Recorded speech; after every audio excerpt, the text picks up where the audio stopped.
You really want, if you walk into a supermarket, you really want to stay in the perimeter of the market. The produce, the meat, the dairy, that's on the perimeter. That's where you want to eat. Everything in the middle, the processed foods, the pasta, the condiments, all of that is the stuff you want to avoid. So the outer aisles, the perimeter, the produce, the meat, the dairy, you want that. Everything in the middle is processed. And why is it processed? It's because corn is hiding in every single section of the supermarket.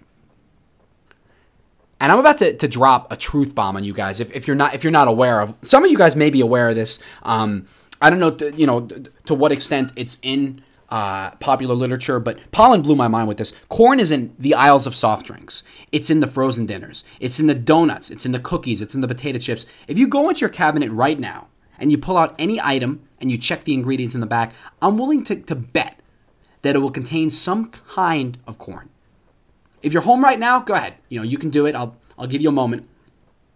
It's not going to say corn. Guys, corn comes in many different names and forms.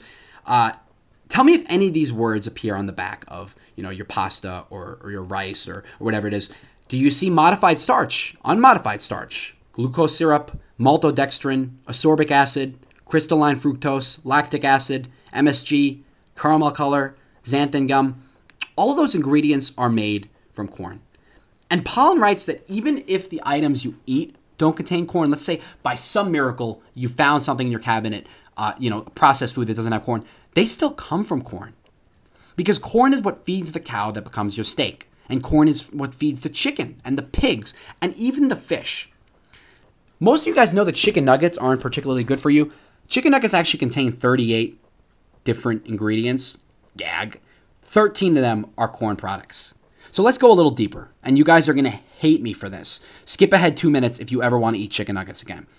Chicken nuggets, Pollen says, are essentially just corn wrapped in more corn. The chicken was fed corn.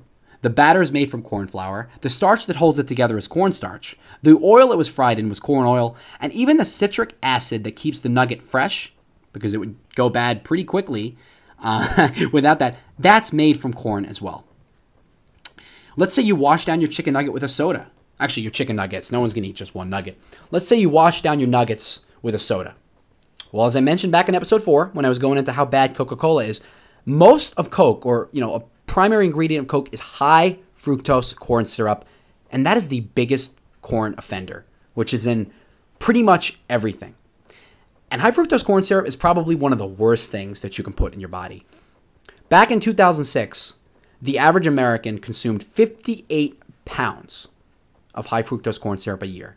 And this isn't the only sugar or sweetener they're getting. That's in addition to all of the other sweets that you get, that you're putting in your body, all the other sugar you're putting in your coffee, or the sweeteners, sugars in your desserts, in chocolate. High fructose corn syrup is everywhere. And soft drinks are the worst offenders, but it's in everything else too. Again, take a look on the back of anything in any processed food in your cabinets, any snacks, pastries, chips, what have you. They say, so the second kind of piece of advice that I learned from Pollen, in addition to only shop on the outer perimeter of the supermarket, they say never, if you're going to eat a processed food, never eat anything with more than 3 ingredients. So if you want to get a can of beans, usually it'll say like ingredients, can of beans will just be beans and water. That's fine, right? But if you're going to get, I keep coming back to pasta because it's the worst for you. If you're going to get pasta and it has 600 things in it, that's probably a warning sign. And if you see high fructose corn syrup, put it down. So not to belabor the point on corn, but of the 45,000 items in the average supermarket, a quarter of them, at least a quarter of them, contain corn. And it really is everywhere. But what's really amazing is if you ask anyone on the street, how much corn the average American eats, people would say not a lot. If you think of corn eaters, you think of Mexicans, because the Mexicans eat corn tortillas. That's a staple of their diet.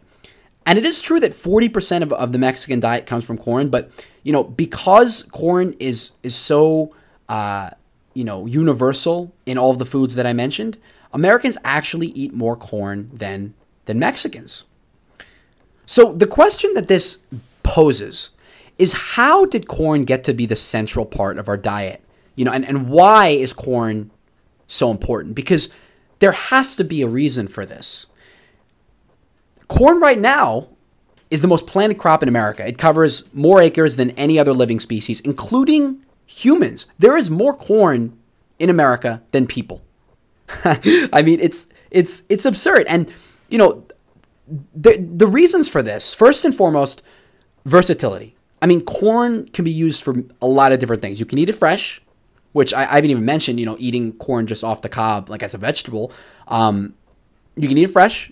You could store it for later. It's a source of fiber, animal feed. You can, you know, turn it into heating fuel.